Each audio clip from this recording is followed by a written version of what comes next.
acho que eu sou difícil ler mais do que um versículo, né? Eu acho que um versículo nos basta. Está escrito assim, ó, Apocalipse 3 e o versículo 21.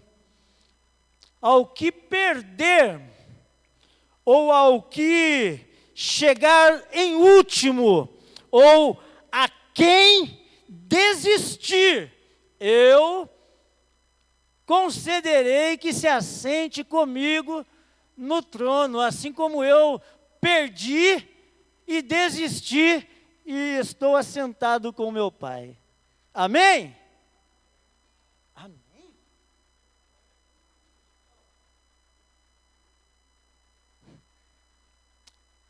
Ao que? Ao que? Então não é ao que perder? Não é a quem desistir? Não. Então por que você quer desistir? Coloca aí o tema aí para nós. Quero falar sobre os obstáculos do chamado. Algo que Deus colocou no meu coração.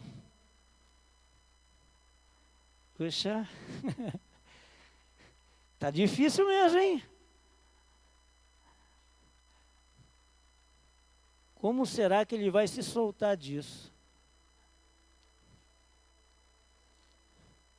Vencendo os obstáculos do chamado. Parece loucura, né? Mas é isso daí mesmo. É uma guerra todos os dias. Eu quero iniciar aqui dizendo que não foi fácil para nenhum dos profetas, nem para Jesus, o Filho de Deus, quanto mais para mim e para você. Eu tive pensando em Davi,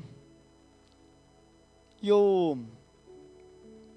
vejo Davi sendo ungido rei, mas ele não assumiu o trono.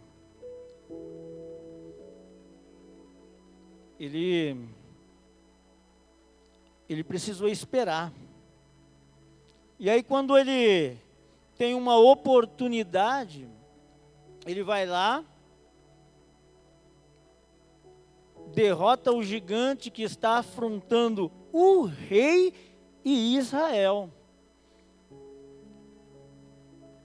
A Bíblia diz que o povo de Israel estava tremendo. O rei nem aparecia. E aí vem um menino, franzininho, que nem eu assim, magrinho, ruivo. Eu só não sou ruivo. E nem rei. Mas ele tinha algo que o fazia entender que ele conseguiria vencer aquele que afrontava Israel. E ele vai lá e todo mundo conhece a história. Ele derrota ali o gigante, conquista a vitória para Israel, é ovacionado pelo povo, pelo rei, e de repente, porque o sucesso incomoda. Quando você começa a se destacar, você vai incomodar alguém, tanto no espiritual quanto no físico. O sucesso é algo que incomoda pessoas. Todas as vezes que você começar a se destacar, se prepara. E aí vieram os ciúmes do rei. E a Bíblia diz que eu estou encurtando a história, porque eu quero chegar em outras histórias. E aí o rei começa ali a tentar um jeito de matar Davi, e Davi foge. ele vai lá para a caverna de Adulão, né? E a Bíblia diz que ali Davi reúne ali homens. E eu fiquei imaginando, né? Eu fiquei pensando. E eu sou meio maluco. Eu sou meio doidinho. E eu fiquei pensando, Deus, o cara está lá no deserto. E mesmo no deserto as pessoas iam atrás dele. Eu fiquei imaginando, eu acho que ia assim de 10 em 10. E as pessoas ouviam falar de Davi. E aí eu fiquei pensando, poxa, ele fez ali uma célula. E ele começou a discipular aquelas pessoas. Porque a Bíblia diz lá em 1 Samuel, eu acho que 22:2, falam que eram homens endividados, homens desprezados, homens que já tinham perdido a perspectiva de vida, homens que já desejavam a morte. E é assim que as pessoas chegam nas células. As pessoas chegam nas células em depressão, endividado, casamento destruído. Não é assim? E aí, o líder vai lá, discipula, ensina, ajuda, dá uma palavra de ânimo. E a Bíblia diz que ele conseguiu reunir 400 homens.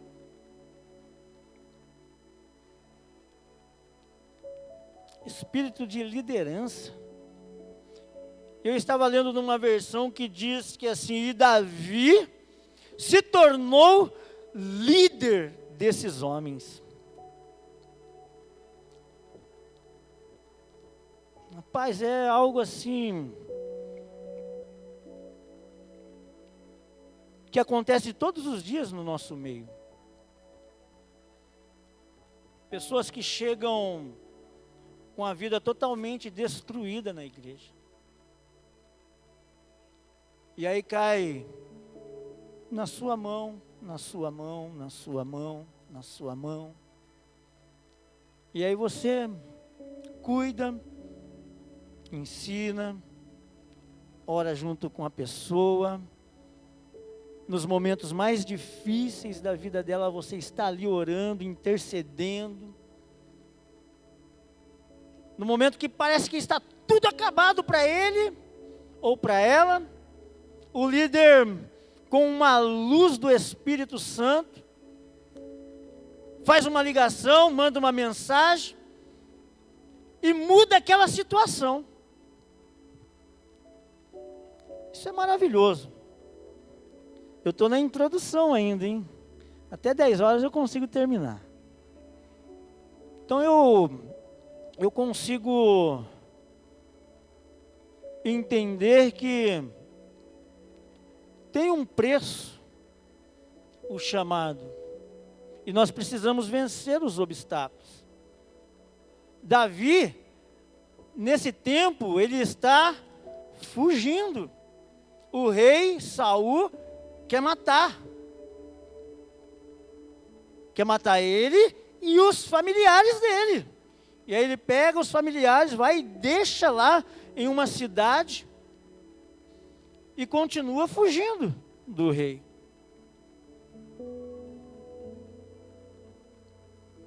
Cada um tem um obstáculo para vencer.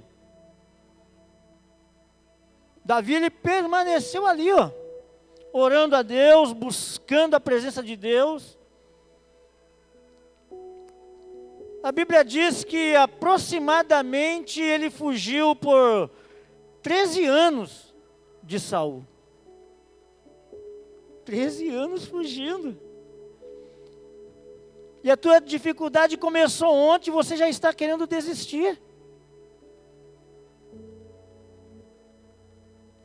O teu obstáculo apareceu hoje pela manhã e você já quer parar?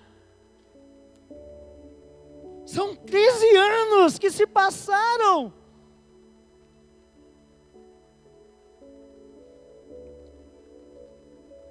O grande erro é que a gente peca 30 anos 30 anos no pecado. E aí as coisas apertam. As coisas vão se afunilando. E aí a gente vem para a igreja, ouve uma palavra, aceita Jesus e acha que Jesus vai jogar um pó mágico. E você vai acordar no outro dia com a tua conta bancária recheada, com carro na garagem, com casa nova. Acha que é um pirim-pim-pim. Isso é só do meu tempo, né? O pirim-pim-pim. Era do sítio do Pica-Pau Amarelo, né? Ninguém conhece aqui, eu tô velho mesmo.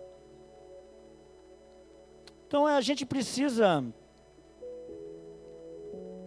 parar e pensar. Aí a gente pega José, o pastor falou aqui no domingo, e eu gosto muito da história de José.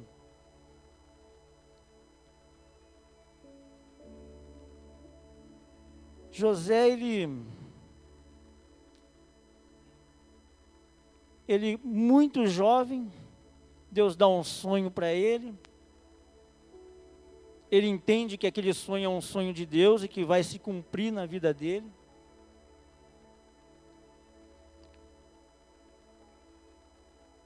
Como eu falei, o sucesso incomoda as pessoas. E aí, os irmãos dele ficam incomodados com o sonho que Deus deu para ele. E aí a história a gente conhece. Ele é vendido pelos seus irmãos, ele é levado pelos ismaelitas, vendido no Egito, escravo, prisioneiro. Talvez ele pudesse querer desistir também, por tudo que ele viveu. A Bíblia diz que ele tinha 17 anos, quando ele foi vendido pelos seus irmãos, e se passou. Engraçado, né? Davi ficou 13 anos fugindo de Saul. Eu acho que é combinado isso, não é possível. José ficou 13 anos de escravo no Egito. Porque dos 17 aos 30 anos ele estava na prisão, não é isso? Eu acho que é isso. Eu não acho não, eu tenho certeza, porque está escrito. 13 anos se passaram.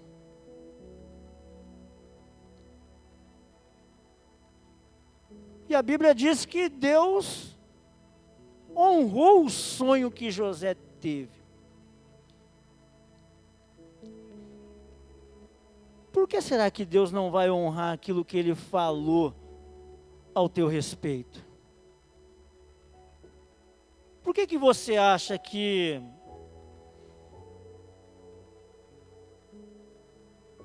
Deus te trata com diferença daqueles que Ele fez coisas grandiosas lá atrás? Não há diferença nenhuma para Deus. A diferença é que esses homens entenderam que havia necessidade de passar por tudo isso e vencer esses obstáculos.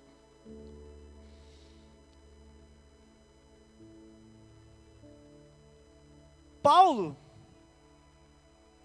eu nem tinha Paulo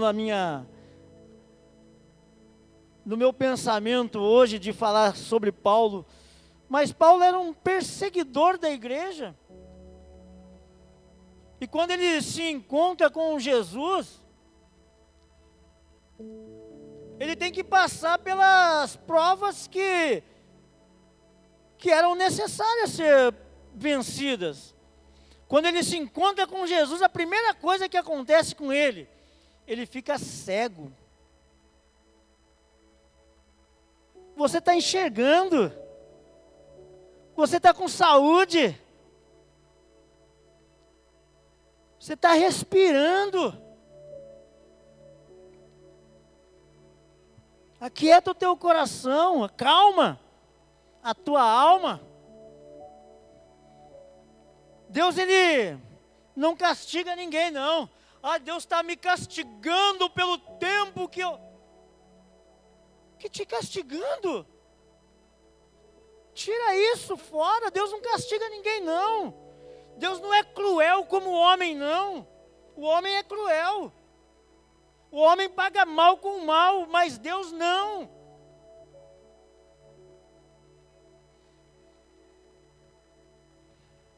Deus não é injusto.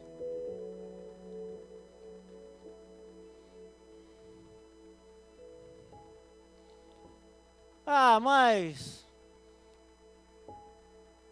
você não sabe o que eu estou vivendo. Calma aí. O que você está vivendo é pior do que o que Jesus viveu por mim e por você? Vamos lá então. Tentar refrescar aí a tua memória. Jesus é o Filho de Deus. Ele sim podia não querer passar pelo que ele passou. Mas vamos tentar aí entrar aí na cena aí. Foi traído pelo seu amigo.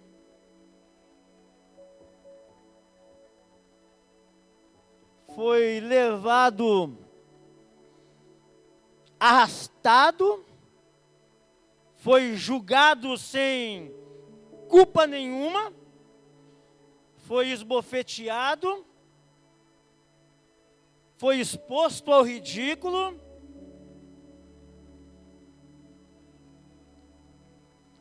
Teve a sua barba arrancada. Não é com presto-barba, não. É com as mãos. Tem alguém barbudo aí? Vem cá, Creito, para me arrancar aí na mão. Brincadeira. Só para ver se dói, né? Você já parou para imaginar a cena?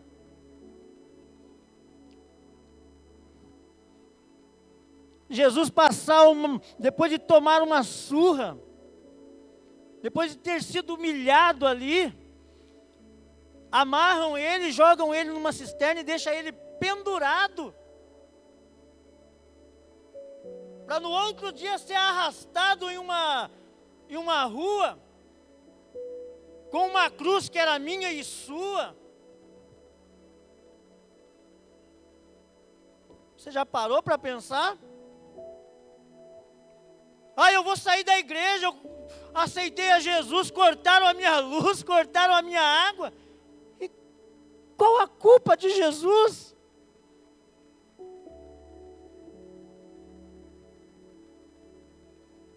Eu aceitei a Jesus, perdi o emprego. Isso é motivo para desistir? Tem um linguajar aí de um povo que eu não concordo, mas eu já falei também. Quando eu aceitei a Jesus, eu falei também. Falei, poxa, quando eu estava no mundo era churrasco todo dia, cargebrina todo dia, geladeira cheia. Aí aceita Jesus, abre a geladeira, só água, só fubá.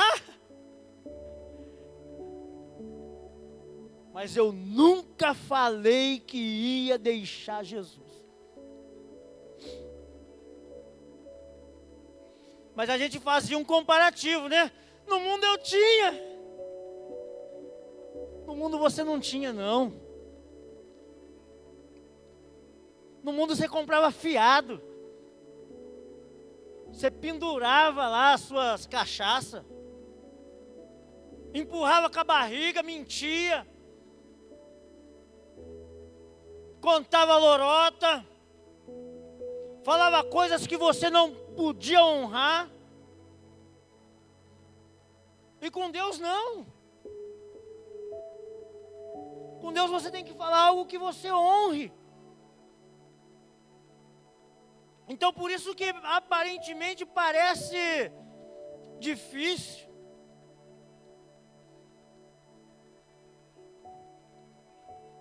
Jesus, ele sofreu todos esses danos por mim e por você. Tudo isso que ele sofreu era algo para mim e para você.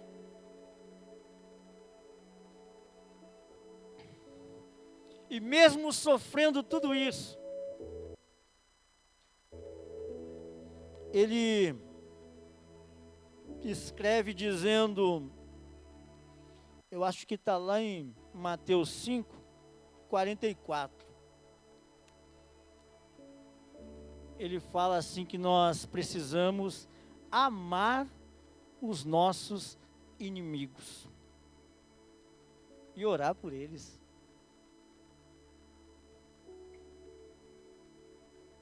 A pessoa não te dá a paz do Senhor, não te cumprimenta aí com um shalom, com um abraço, você já fica daquele jeito.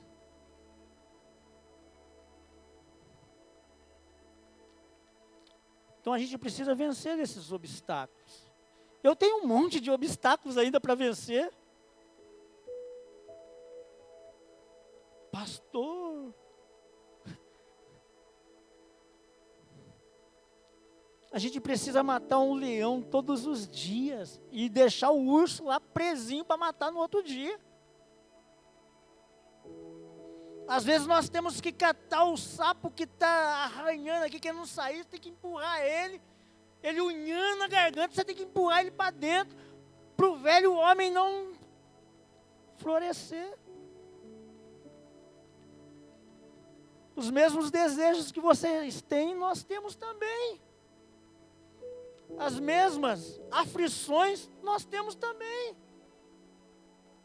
Jesus teve também. Jesus sofreu de uma maneira assim antecipada. No Getsêmani. A Bíblia diz que ele suou sangue. Escorreu sangue aqui, ó. A ciência diz que por causa do estresse se rompe as veias, né, os capilos aqui vazam. Quando nós chegamos ao extremo do estresse. E aí ele fala assim, ó, Pai, se possível for, passa de mim esse cálice, sem que eu beba.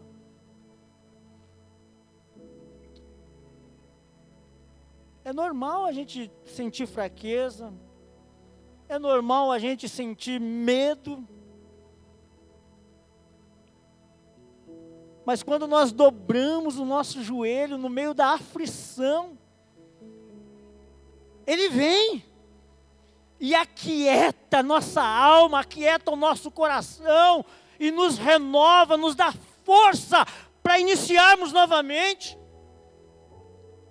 Então não pare no meio da tempestade não.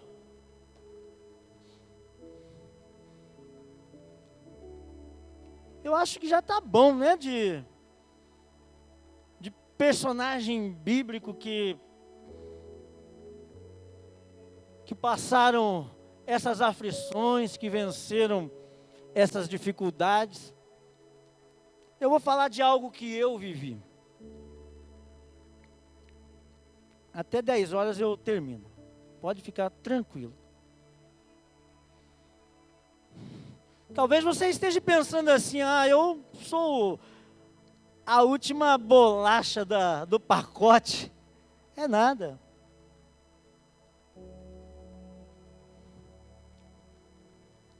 Você acha que você está sofrendo mesmo?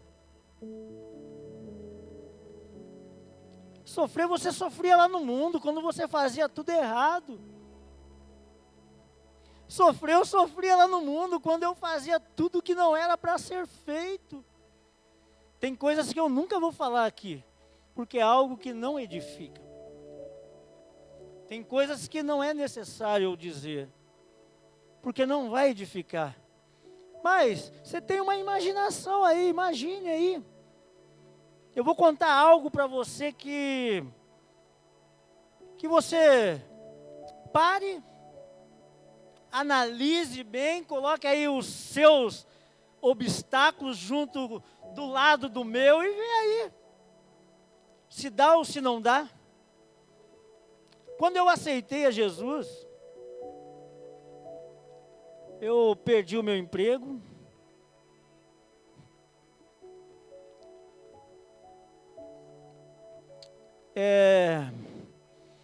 Vieram os tempos difíceis.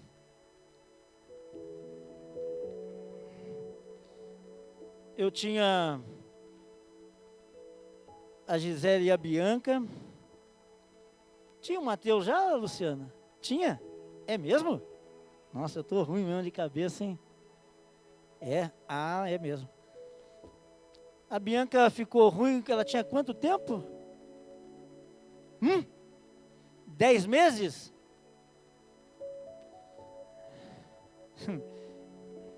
Eu poderia querer desistir, né? Talvez você esteja vivendo algo assim. Parece que a vida virou de ponta cabeça.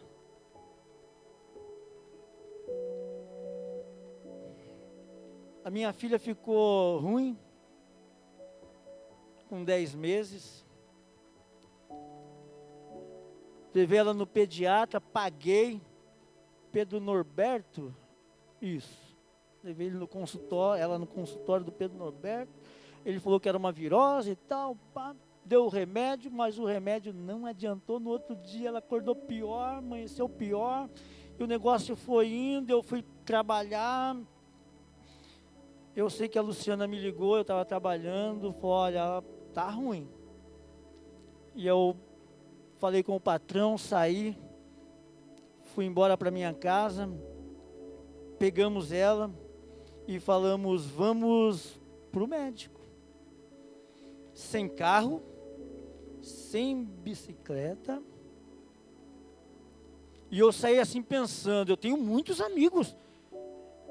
Eu sou muito conhecido. Mas quando Deus quer te provar, Ele fecha o coração de todos. Ele cega as pessoas não conseguem te ver. E eu saí ali da minha casa com ela no meu colo, e andando lá do Tinga até o hospital. Mas com o meu pensamento, vai passar alguém e vai me dar carona. As pessoas passavam, buzinavam, iam, não paravam. Cheguei ali perto da César, eu já estava, aquele sol quente.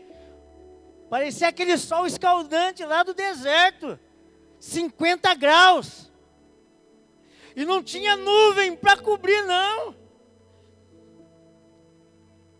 E a menina ali desfalecendo no meu braço. É verdade ou é mentira?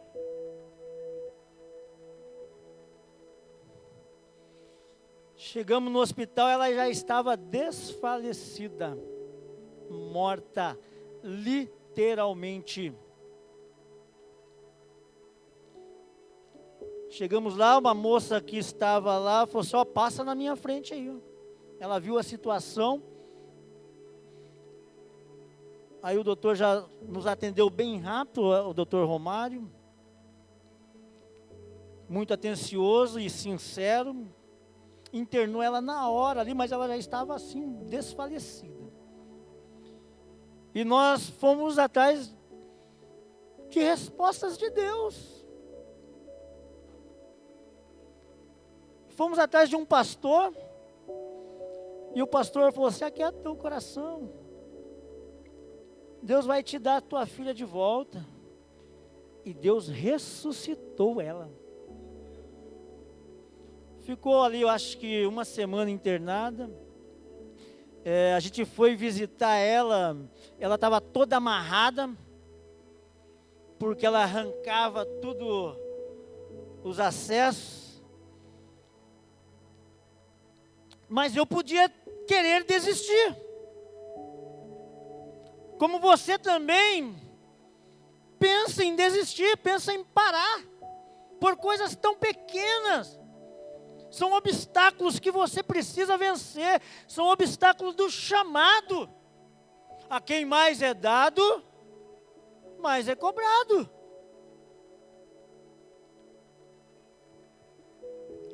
Acabou a prova? Claro que não. Enquanto nós estivermos aqui no mundo, nós vamos ter aflições. Jesus falou que, no mundo vocês vão ter aflições, mas tenham bom ânimo. Eu venci. Quieta o teu coração. Acalma a tua alma. Deus tem o controle de tudo. Ai, mas nós oramos tanto pelo presidente, ele perdeu. Ele perdeu, mas Deus ainda tem o controle. O nosso dever hoje, sabe o que é? Orar pelo próximo presidente. Ah, mas ele é ladrão. E daí? Judas também era ladrão, estava do lado de Jesus. Será que Jesus não sabia?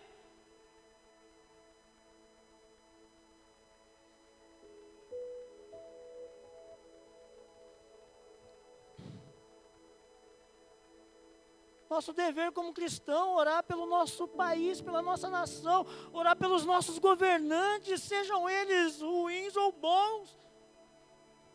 Contra a igreja eles não vão prevalecer, gente.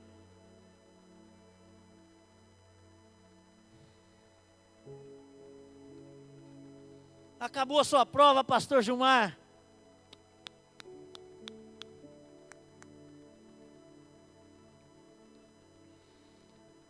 Perdi o emprego, estou desempregado, Deus fechou as portas. Você ficou 7 dias parado, pastor Gilmar?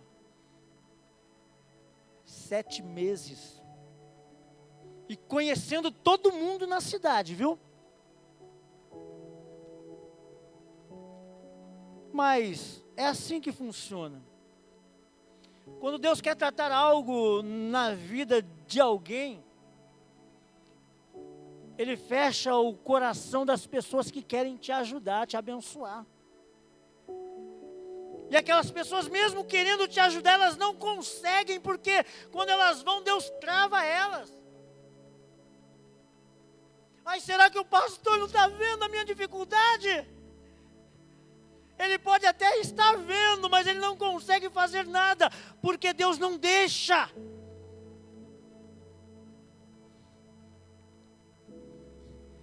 Sete meses assim, mas que eu virei um leão de oração.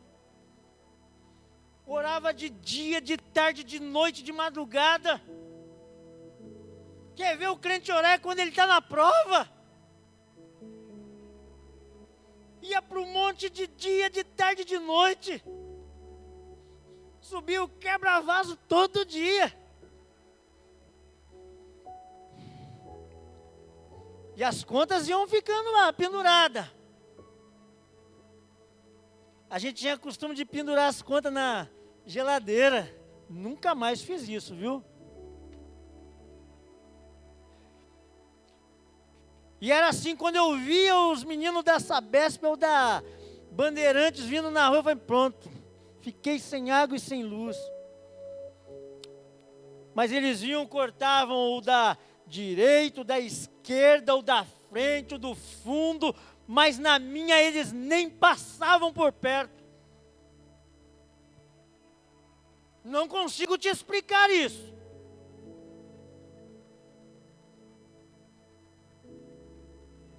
E um dia eu fui para o monte, já no finalzinho já da prova.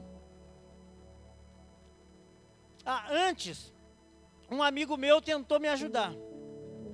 E ele parou, me viu na rua e falou assim: ô Gilmarzinho, você está parado? Eu falei: eu estou parado. Ele falou: você não quer ir trabalhar comigo lá?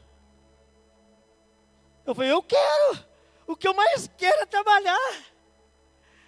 Aí ele falou assim: então vai lá na minha casa amanhã cedo. Vai 8 horas lá, 7 horas da manhã eu estava sentado no portão dele. E quem disse que esse rapaz saiu para fora? E eu chamava ele, não vou falar o nome dele não. E eu chamava ele lá. A moto dele estava lá, o carro estava lá, as portas abertas e ele não saía. Aí eu ouvi uma voz dizendo: vai embora, não é o tempo. Não é que ele não queria me ajudar, ele queria. Mas vocês lembram de Faraó? Ele falou assim: ô Moisés, eu vou libertar o teu povo então. E aí Moisés vai embora. Quando sai, Deus fecha. A Bíblia diz assim, ó, que Deus fechou o coração de Faraó. E Faraó não deixou o povo ir. Não está assim escrito, pastora?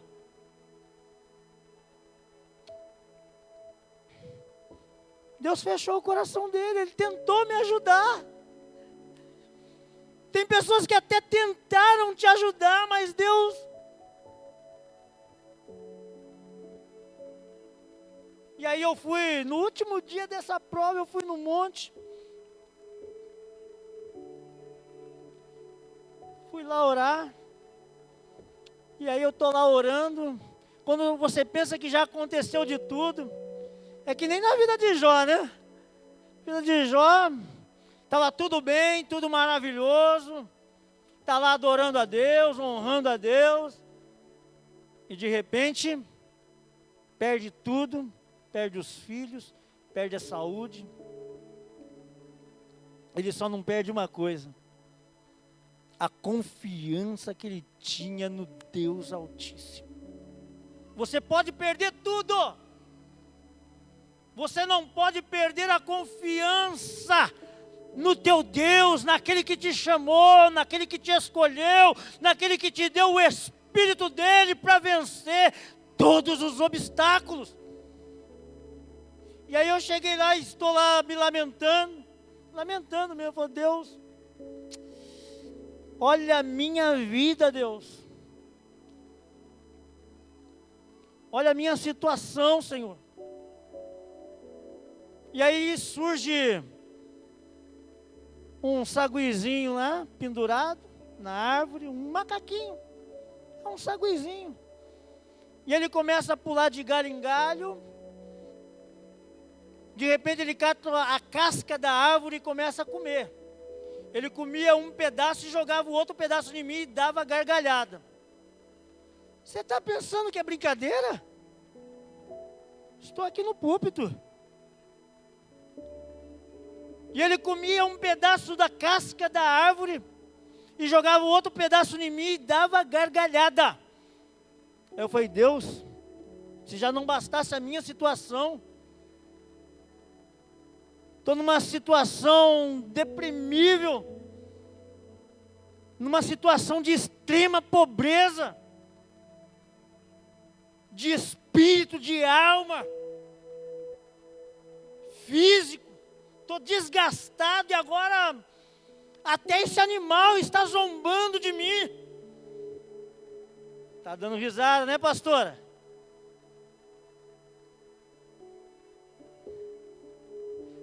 Mas é para rir mesmo hoje.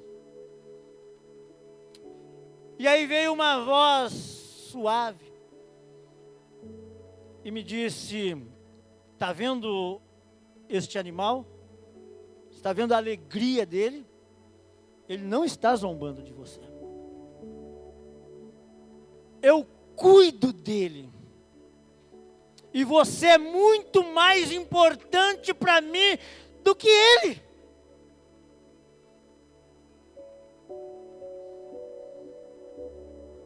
E aí Deus falou de novo: desce, vai embora para a tua casa. E eu desci. Fui embora pensando, eu sou importante para Deus mesmo. Eu não aceitei Jesus à toa. E eu cheguei na minha casa, a minha irmã tinha, sem saber das minhas dificuldades, a minha irmã tinha feito uma compra, ela comprou tudo que eu nunca tinha comprado. Ela comprou tudo do bom. Cheguei em casa, estava a compra lá que a minha irmã tinha mandado. Eu falei, oh, Jesus, o Senhor é bom demais. Deus cuida de você no detalhe. Deus, Ele não se ausentou nessa tempestade não, Ele está na tempestade. Só que você precisa passar. Ele está moldando em você um caráter. Ah, pastor, mas eu perdi tudo. Eu também perdi.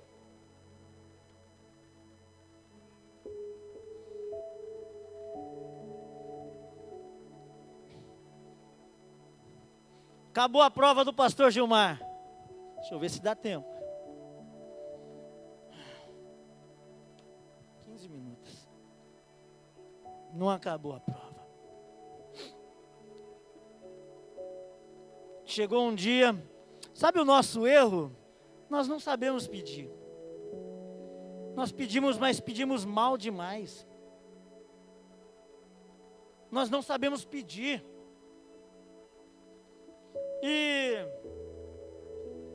antes da minha irmã me abençoar, amanheceu o dia, eu falei, Deus, o que eu vou dar para os meus filhos? Ai, meu Deus, eu dou risada, mas é trágico saber que você tem um pai milionário, dono de tudo, dono do ouro, dono da prata, e você pediu uma miséria para ele.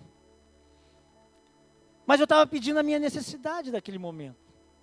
Eu não estava pensando em mim, eu estava pensando no meu filho, na minha filha, que ia levantar e ia querer mamar. E a Luciana não estava mais dando mamar. Você dá risada, né, Luciana? Você podia estar dando mamar naquela época, hein? Aí eu levantei e falei, fui orar e falei, Deus, eu preciso só de R$2.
Vocês estão sem fé. Quanto, pastor Agir?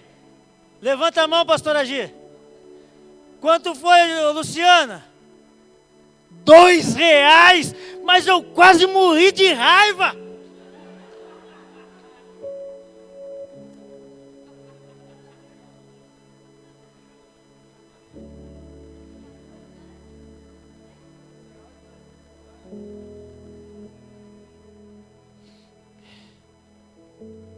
Não tem coerência, irmãos. Ser filho de quem você é e viver uma vida miserável. Não tem nexo. Abandonar o pecado, sair das coisas erradas, viver na verdade.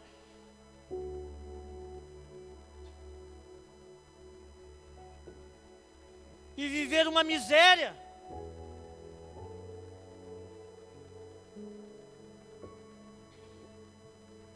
Desperta! Eu vou finalizar. Eu tinha muito mais coisas para falar, eu tenho muito mais testemunho.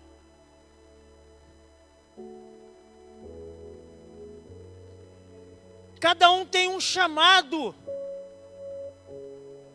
Cada um tem uma prova. Cada um tem um deserto. Agora, só vai conquistar a promessa quem vencer. Só ganha a corrida quem chega em primeiro. Não é tempo de parar, não é tempo de desistir. Coloca aí, deu certo, Letícia? Deu certo? Qual? Eu queria o da menina. Mas vai o do futebol. Prestem atenção nisso.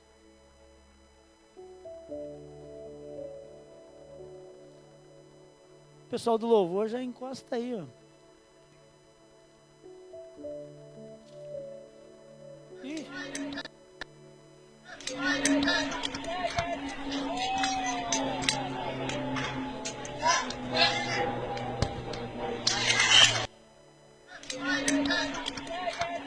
Olha isso, olha só isso.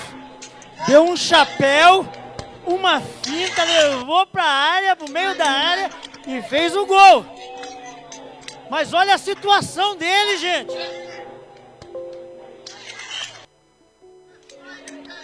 Olha a situação desse menino. Você é perfeito.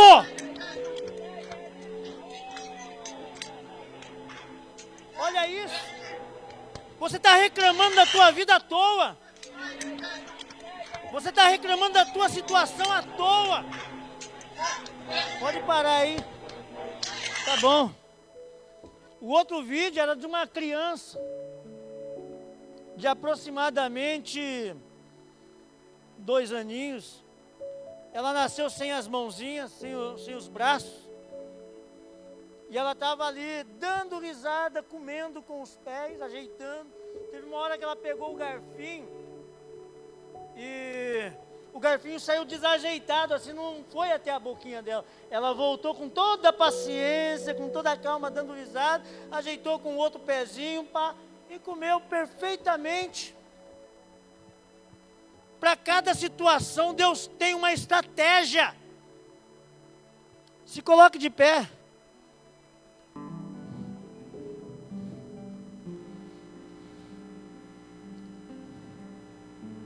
Para cada história, Deus já determinou o fim.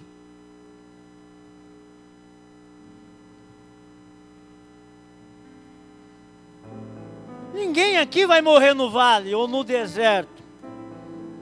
Deus não tirou, não te resgatou do pecado à toa. Deus não te tirou da prostituição, das drogas, para te humilhar aqui dentro. É só um período. É só um obstáculo que você precisa vencer. Deus deu uma revelação para João, dizendo para ele: ó, João, diz para a minha igreja, lá em 2022, lá na DAC, para os que permanecerem firmes, somente para aqueles que confiarem na promessa, somente para aqueles que entenderam que eu sou o Deus Todo-Poderoso, somente a eles, que eles são mais do que vencedores. Quero te convidar, quero orar por você. Sai do teu lugar. Você que está passando aí pelo vento, você que se identificou com um testemunho, Você que perdeu tudo,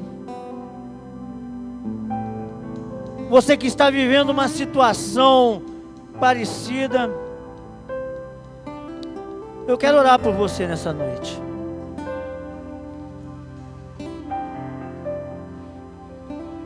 Pode cantar, Julinho.